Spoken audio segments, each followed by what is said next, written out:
welcome back to another episode of Talking Chaos. I'm the Condor, of course, and with me, as always, is the Warlock, the one and only. Hey guys, how's the it going? Roped Man himself.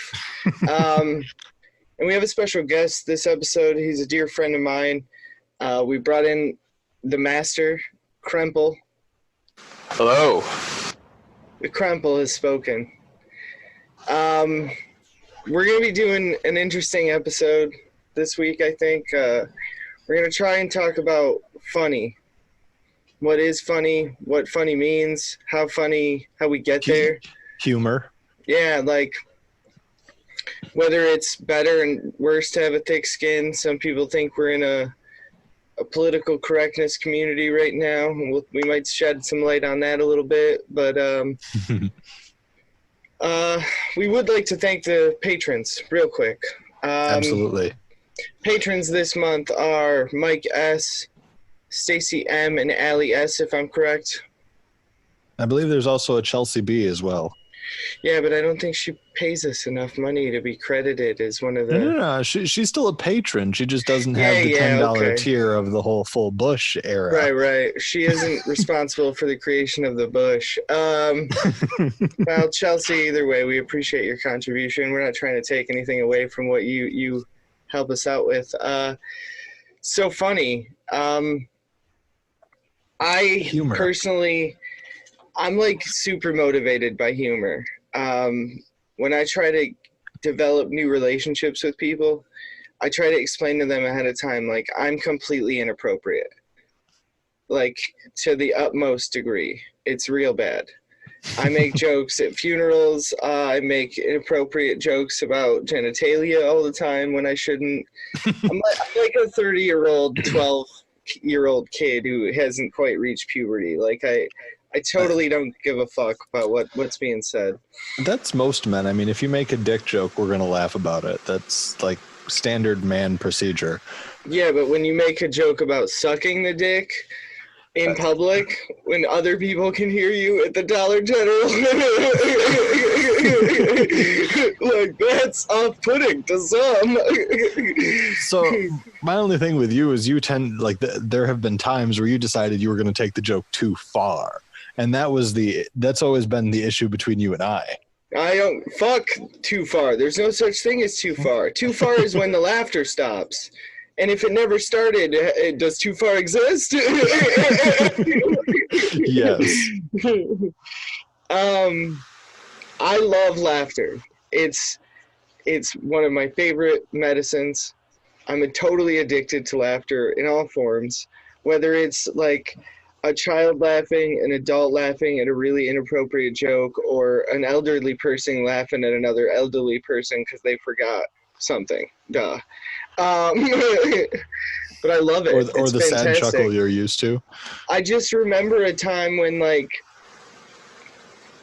I was a kid who always liked a good joke, but somewhere along 12, 13, 14 years old, like, I felt like I was woke in that, like, super stupid way that people are referencing it. Like, suddenly all the adult jokes made all the sense in the world now.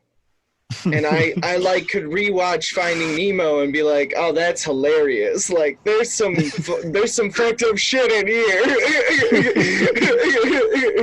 The funniest part of the story is that he lost his son. I get it now. Right. There's a morbid sense of humor that develops, though, as you get to be an adult. Like, I lost a girlfriend.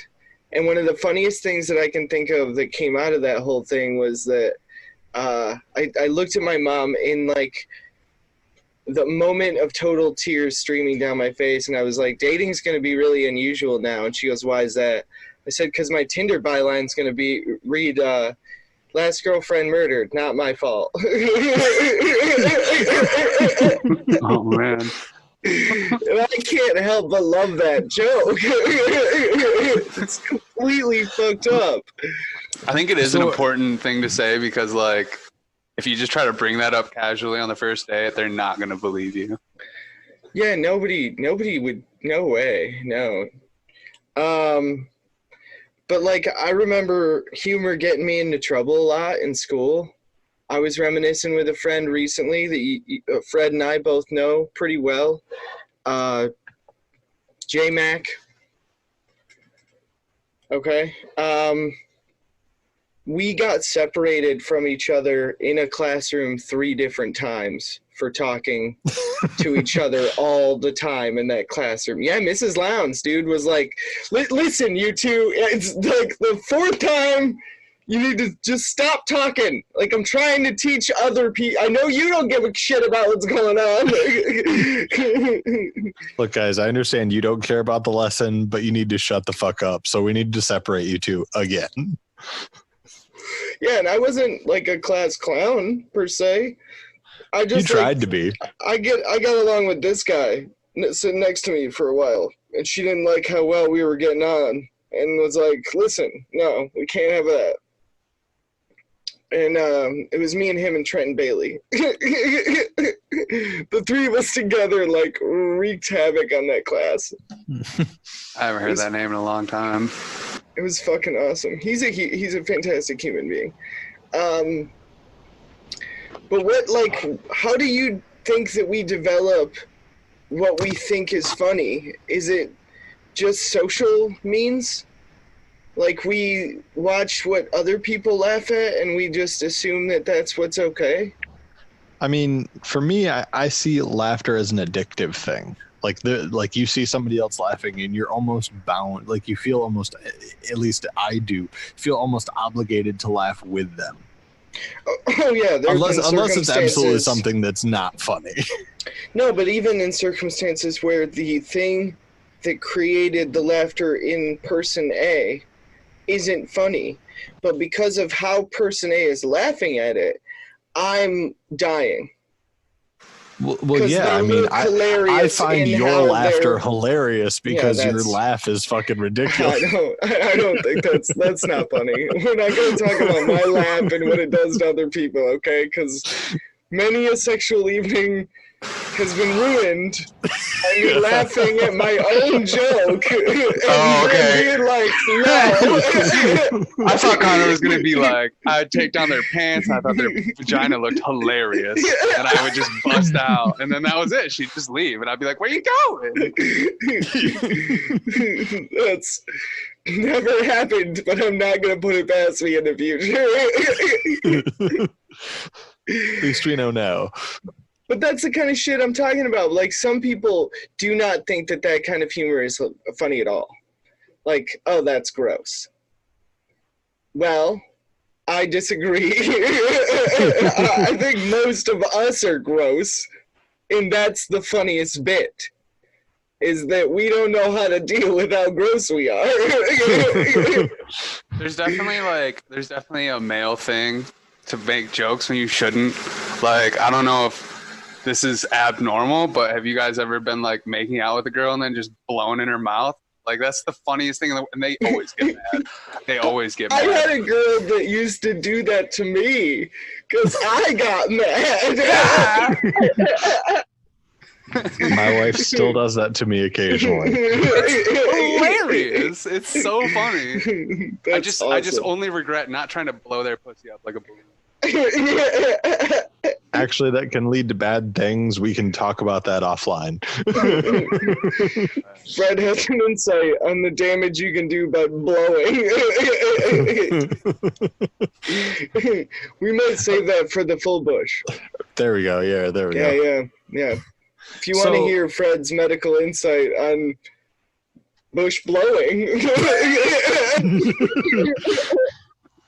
check us out on the full bush. That'll be about 30 minutes from now.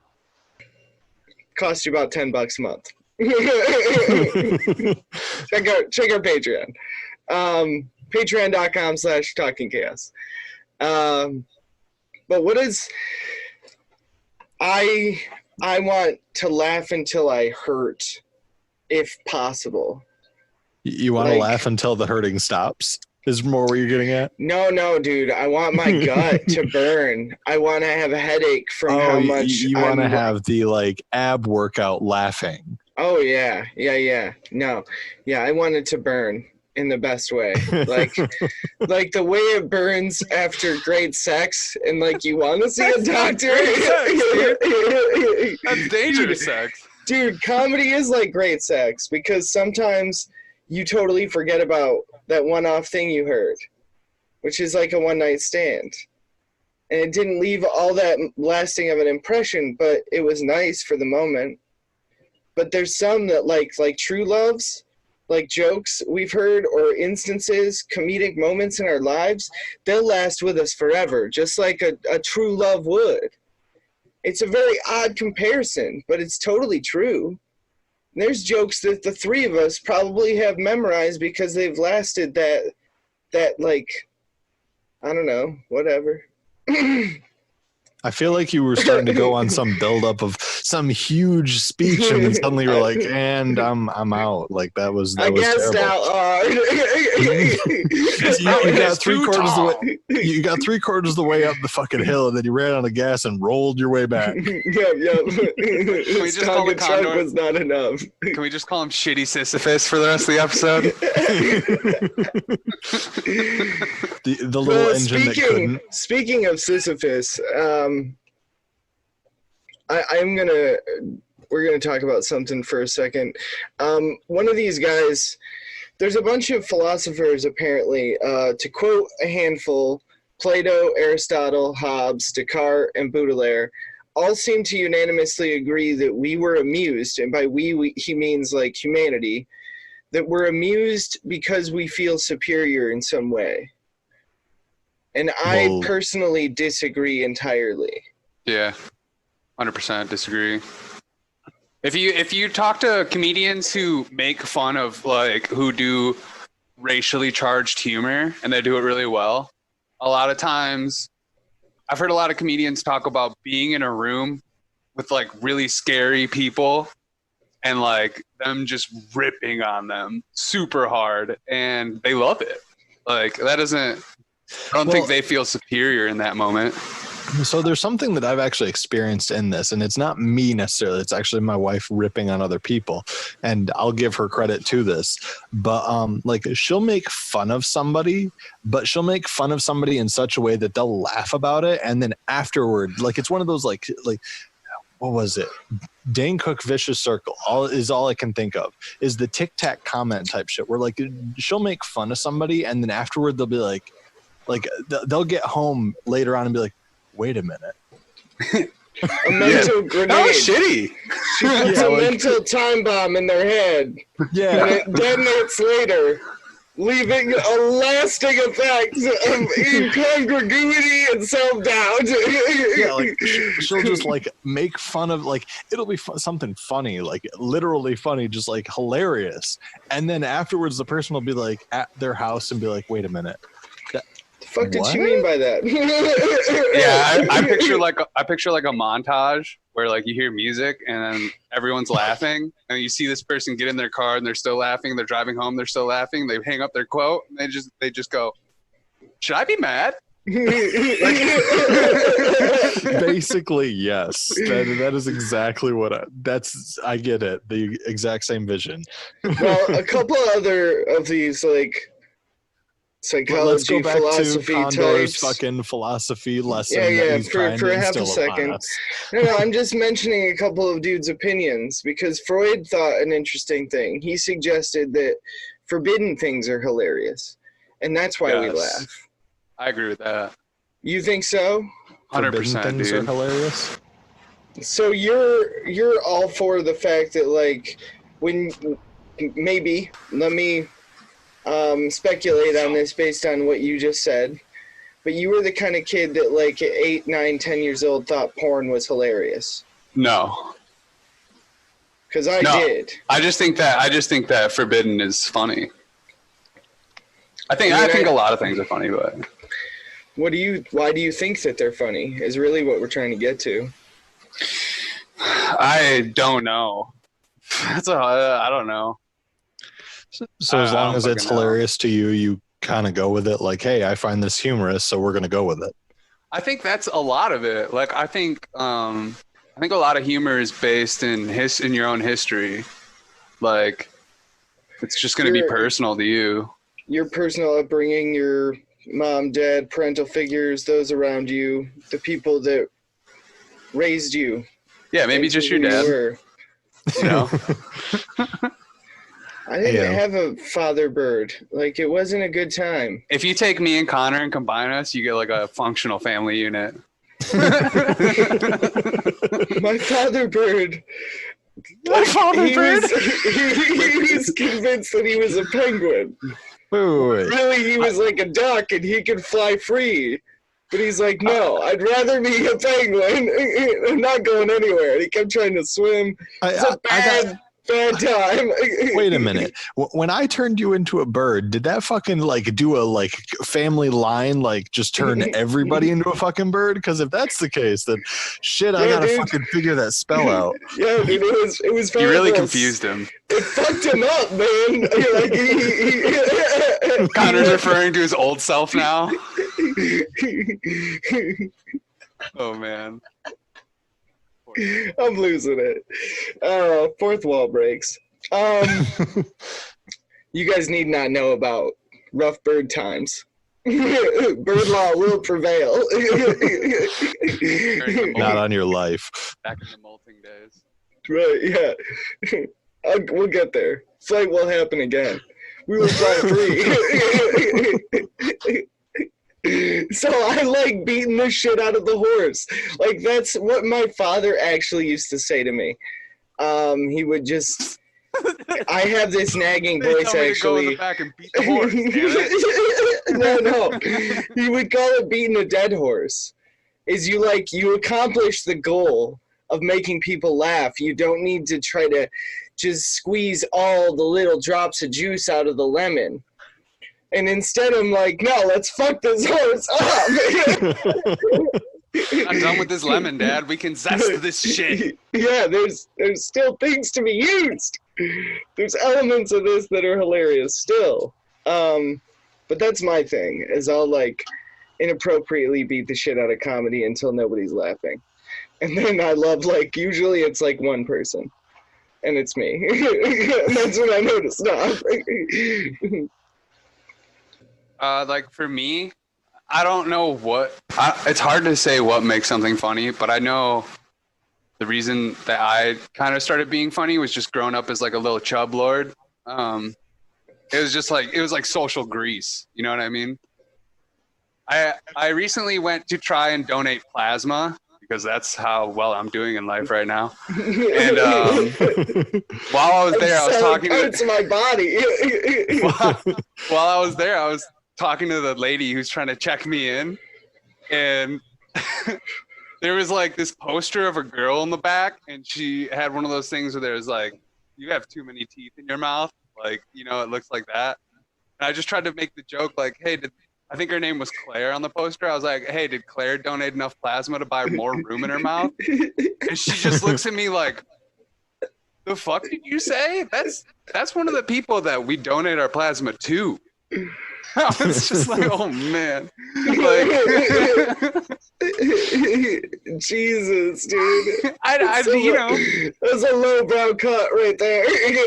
Dude, okay, so definitely one thing I think about comedy is like, if you put yourself out there, you put yourself out there. If you've taken the money from BioLife to fucking be slapped on a poster, you're game. Yeah. You're game now. You're fair game. Yeah. You've entered the public. Like, I'm sorry you made these choices. You should have talked to your parents. They were right. Like, and have thick skin when it comes. One of the most dangerous moments I ever had making inappropriate jokes, is I was at a gas station, and in front of me is a biker dude, like a big biker dude, lots of leather, lots of patches, 1% this, all that. And he's talking in a tone that like breathes, I've been through some shit. And he says to the lady behind the counter, when you gonna come back to my place and cook me a nice meal? And at this point I walk up because now I'm being dealt with by another attendant. And so I'm standing next to him. And I said, I'll cook you a nice meal anytime you want. And the two ladies behind the counter died. And he looked down at me Like, I will fucking kill you. Thought I was gonna die. You're gonna be the dinner boy. Yeah, like, it was fucking terrifying. But, like, luckily because I made the two ladies laugh, what the fuck was he gonna do? He was just gonna come off like the bad guy. I mean, either way, he was going to come off as the bad guy, but regardless, he Yeah, could I'm have white. really... Assault is a crime. Punishable by the full authority of the law. I'm pretty sure he didn't care. Yeah, he didn't care. I know. They will prosecute him to the fullest extent of bird law. I'm sorry, I didn't mention the first part. Bird prison is not a nice time. You guys fuck with human prison all the time. Bird prison, no bueno. You clip your wings and everything, and if you don't have wings, they find something to clip. Dum, dum, dum. Yeah. But I don't know. Like, I think funny is crucial. It's absolutely, like, necessary to being alive. And what's messed up is I've met people who, like, don't like to laugh and, like, don't enjoy humor. I totally don't understand why they're still breathing. Like, what's so keeping just them like alive? stoic and serious all the time. Yeah, dude. Like, it's too much. Ridiculous. What makes you laugh? I ask people that all the time. What makes you laugh? Oh, I don't really laugh. Some people say, like, what? Why don't you laugh? What is happening in your life that you aren't laughing? Too busy torturing animals, man. Like, that's just what I think. The shit happening to me at any given moment, hilarious. I have to laugh.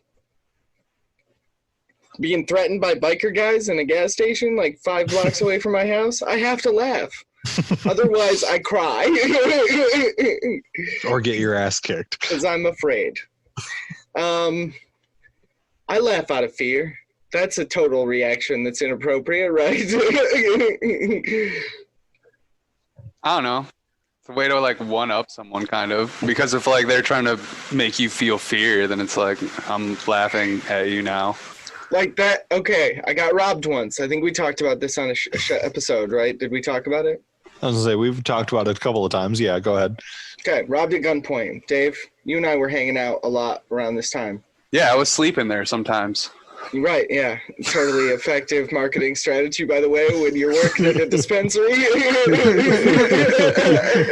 What's up with that guy? Oh, too much product. Why don't you come on back? We still got some. Yeah, right. Yeah. He didn't smoke at all. We got a lot.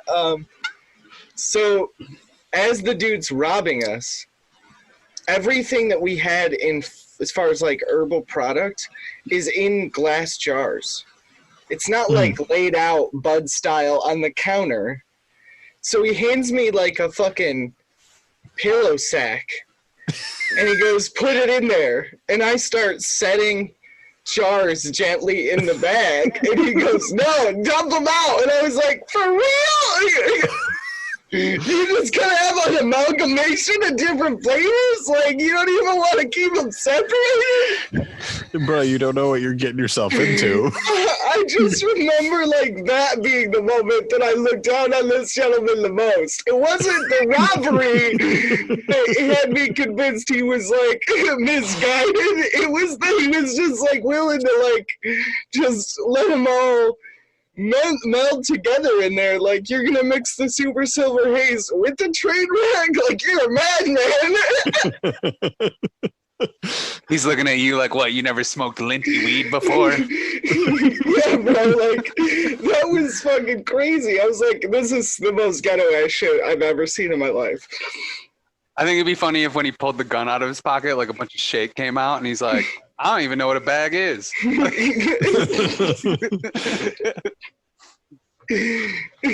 Ashes, because that's where he ashes his cigarettes, dude. Just in his pocket. Yeah. Gotta take care of the environment, man. Now give me your shit. It was just, I cannot imagine how people get through their lives without humor. I totally don't get it. Guns. Like that guy. You What? think so? I don't know. I was just talking about that dude because he had a gun. I don't know, dude. Sadness, I guess. Just be sad all the time. Is that funny? I don't know. I got nothing. I mean, I'm pretty depressed all the time, but like I still like need humor. I need it. Well, and that would be. Am I allowed to use the quote that I had earlier? Oh yeah, for sure. All right. So the quote I had earlier, I actually Google searched it. So it's actually from Mark Twain. Oh, that seems apt. That totally seems appropriate for what it is. But it's humor is tragedy plus time. Yeah. Yeah, that's like true. You have something tragic happen to you, and after a certain amount, like whatever happens, the time rate, but like eventually it's funny. Yeah. For example, as we've referenced recently, 9/11. Yeah, no, right, exactly. A recent listener pointed out to me how hilarious it was that I kept mentioning that. So like 9/11.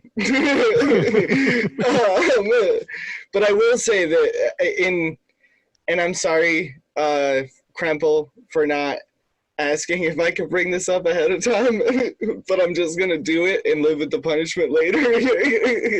Oh, Krempel lost a family member a long, long time ago, and I repeatedly made dead mom jokes for like the last 10 years in the most inappropriate way. I'll tell a story, because no, it doesn't bother me at all. One of my favorite jokes Connor made about my dead mom was my dad sleeps like a brick. Like literally you could hit him with a brick and he wouldn't wake up. And I do the same. And I just said, Connor, I'd fucking sleep like I'm dead, dude. Like I get it from my dad. And he just goes, are you sure you didn't get it from your mom? And like we both just fucking died. Like not as much as my mom did, but like over the phone laughing, we died. And like that still sticks with me. It's so funny. Are you really fucking crying right now? Oh yeah, dude, because I forgot all about that joke until he started it, and then I just started laughing because I remembered the whole joke, and then as he told it, it got worse and worse. It's funny. Yeah, that was, oh man. It like broke me a little bit. Not like physically in a death way, but yeah. At least someone is shedding tears over his dead mom. Yeah. At least someone is. Right. It's completely inappropriate, but it was absolutely. I appreciate that you still memorized the joke. I mean, it wasn't a lot. It's not like I had to study it, but it's funny, dude. It's fucking funny, man. I'm a big proponent of shock humor, which is people don't like it very much. Well, we're gonna get more into Krempel's take on shock humor and more on what that is in. The Full Bush, which you guys can check out at patreon.com/talkingchaos. Thank you guys for listening this week. And for those of you that check us out in the Full Bush, we'll see you in a second.